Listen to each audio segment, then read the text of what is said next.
Só as bolsas americanas passaram por um período de forte volatilidade, marcado por decisão de política monetária do Fed, desempenho das Big Techs, um papo bem controverso sobre bolha de inteligência artificial existe ou não existe, o avanço dessa tecnologia, as tensões geopolíticas, afinal, Donald Trump comprou briga com todo mundo, inclusive com a China, a segunda maior economia do planeta, e até os dados macroeconômicos que nos Estados Unidos estão dando o que falar, muito mais depois do shutdown que bagunçou de vez essas publicações.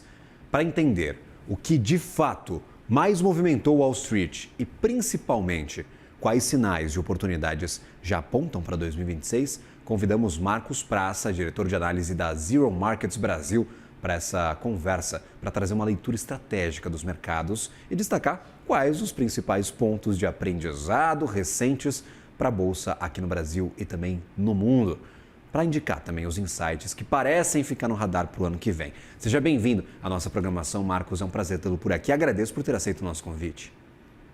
Muito obrigado, Gabriel. Uma ótima tarde. E vamos lá, vamos destrinchar aí esses movimentos que aconteceram no ano de 2025 e o que tem de expectativa para 2026. Não tem como eu começar, é impossível começar sem falar das tarifas, né, que Donald Trump botou ali em abril e foi, sem dúvida, um dos maiores drivers do ano de 2025. Chegou a levar o S&P 500 a uma baixa de 10% em 2 dias após o anúncio das tarifas em abril. Então foi. Depois, obviamente, foi se acomodando conforme foram fazendo acordos, né? Foram tendo acordos ali. Eu sei que a gente, no Brasil, às vezes acompanha muito essa questão tarifária que aconteceu com o Brasil, mas isso foi uma coisa muito ampla. Os Estados Unidos usou isso, foi uma coisa talvez inédita de um presidente americano usar isso como arma ali, como moeda de troca, em prol de benefícios. E, sem dúvida nenhuma, foi um dos maiores drivers aí do ano, foi essa questão das tarifárias, que vai levar a outro driver que eu já falo também. Mas eu quero citar como segundo driver a continuação da revolução da inteligência artificial. Como você citou, sem dúvida nenhuma, a gente está tendo um boom, né?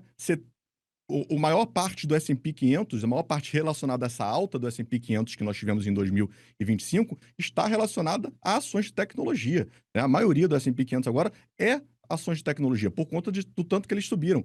A Nvidia chegou a ultrapassar os 5 trilhões de dólares, então virou a empresa mais valiosa do mundo.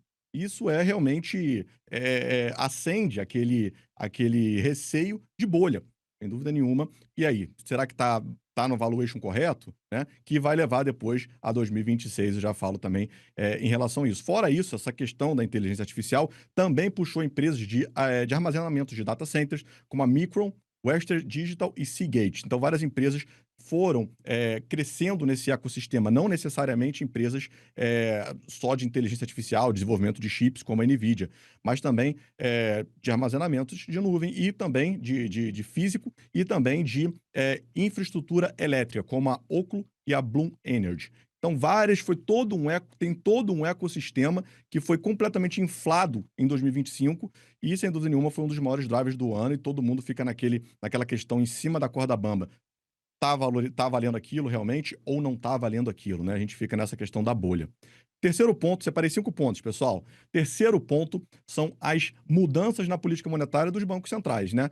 Como a gente está falando de Estados Unidos, a gente teve também algumas coisas inéditas, como o Banco Central Europeu também cortou juros e o Banco do Japão interrompendo ali aquele cenário sempre de juros negativo de baixa, subindo um pouco de juros nesse ano. Mas em relação aos Estados Unidos, a gente teve o Fed mantendo ali as taxas e realizando o ciclo de cortes, né? Que entrou em alta no radar justamente para saber quanto que é a maior economia do mundo vai manter, até onde vai chegar os juros baixos, aqueles juros acomodado que mantém a inflação dentro da meta. A gente sabe que a taxa de juros dos Estados Unidos ela vem de valores muito baixos e talvez agora a taxa acomodada para manter a meta do Banco Central vai ser um número mais alto. Todo mundo quer saber qual número vai ser esse. Então, para 2025, foi um dos grandes drivers. Para 2026, a gente vai continuar tendo um pouco dessa especulação muito menor, com certeza não vai ter mais cortes tão agressivos, mas a gente vai ficar com uma taxa acomodada infinitamente muito maior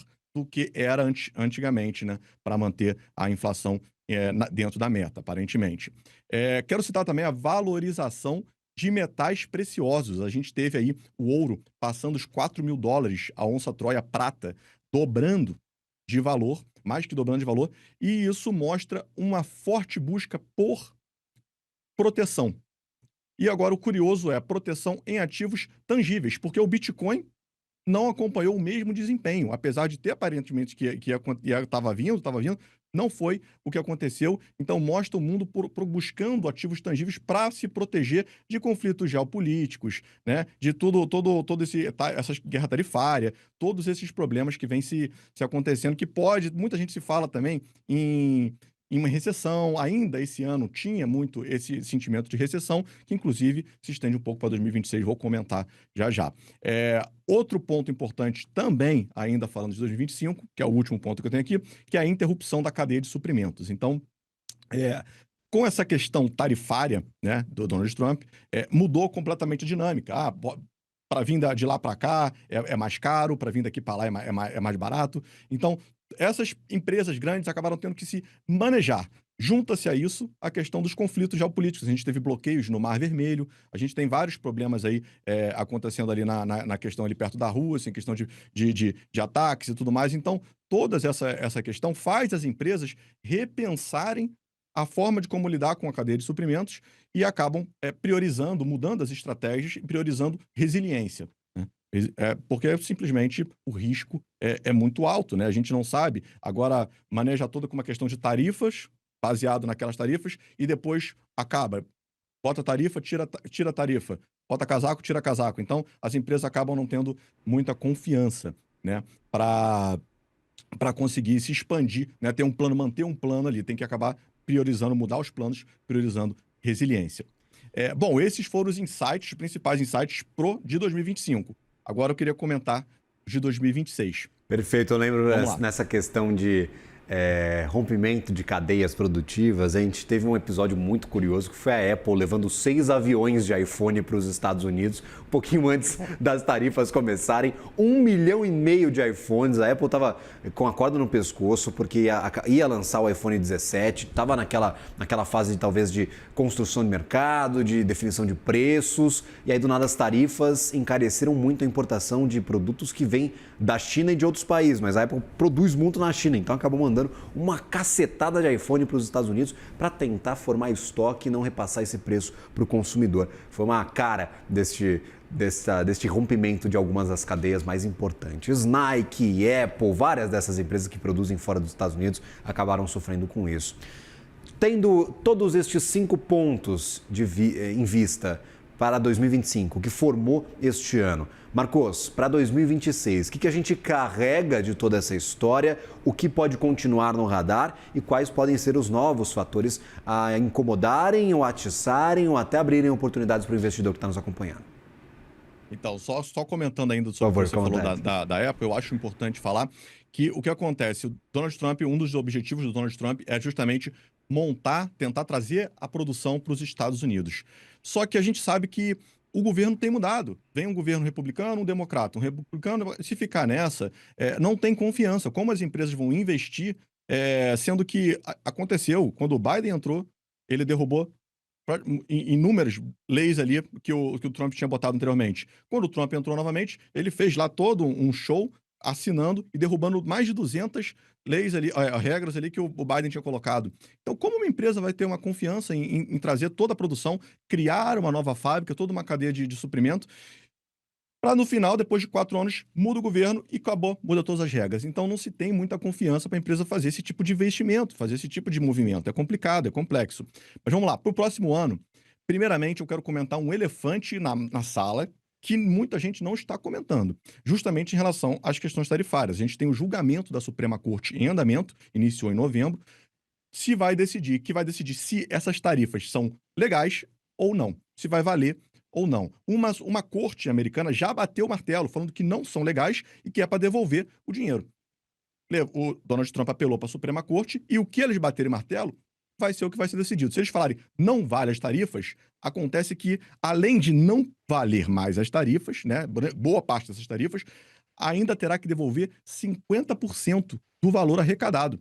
algumas redes aqui, como a Costco, que é uma das principais redes de supermercado daqui, já entrou em processo para reaver esse dinheiro, caso a Suprema Corte bata o martelo, né? Eles querem o dinheiro de volta também. Então, assim, esse é um grande insight que está para acontecer para ontem. Não só se decidir que não vale. Se decidir que não vale, acabou, muda toda a estratégia dos Estados Unidos. O Donald Trump já falou que é um dos piores cenários que pode acontecer, porque a estratégia dele é toda baseada nisso. Vamos lembrar que ele arrecadou mais de 200 bilhões, se eu não me engano, de dólares esse ano com essas tarifas. Então, mas se eles também, a Suprema Corte for positiva, favorável ao Trump, também abre espaço para ele continuar essa, eu não vou dizer chantagem, mas essa negociação, usar isso como moeda de troca ali com outros países para obter certos benefícios, que foi o que tem sido usado, né?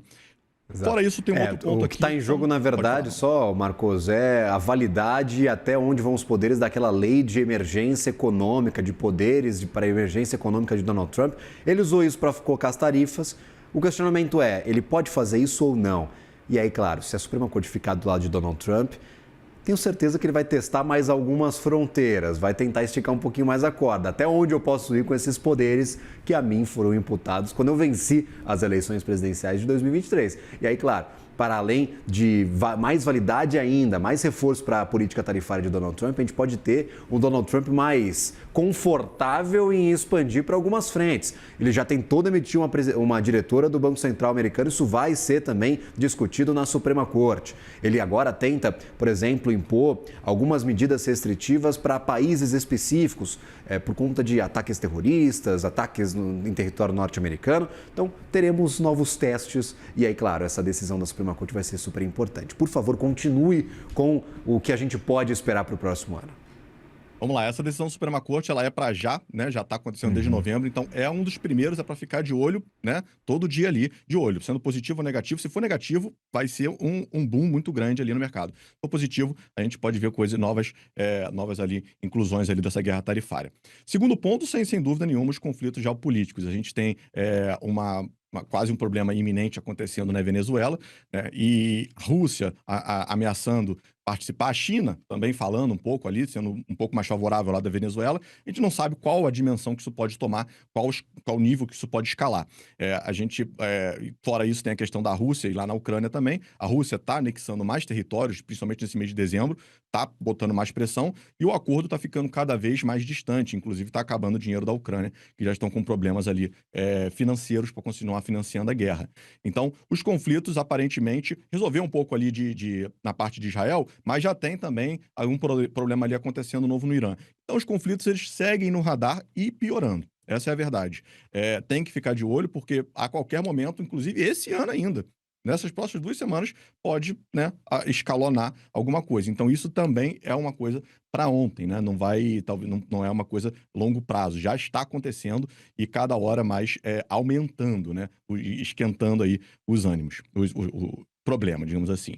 Terceiro ponto aqui, queria comentar, a inteligência artificial, mais uma vez, vai ficar no radar. Obviamente, a gente está a todo relatório a gente quer saber. E aí estamos em cima do muro.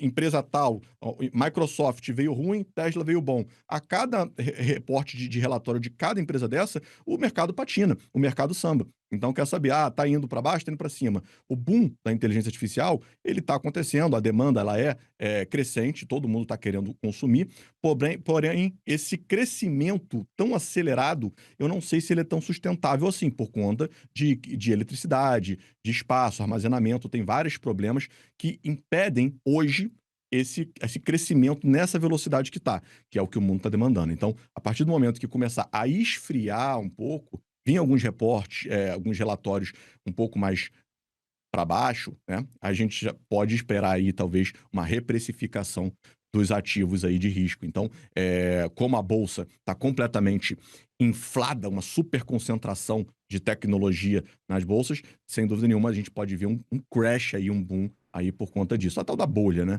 Da inteligência artificial. Então, tem que ficar de olho nisso.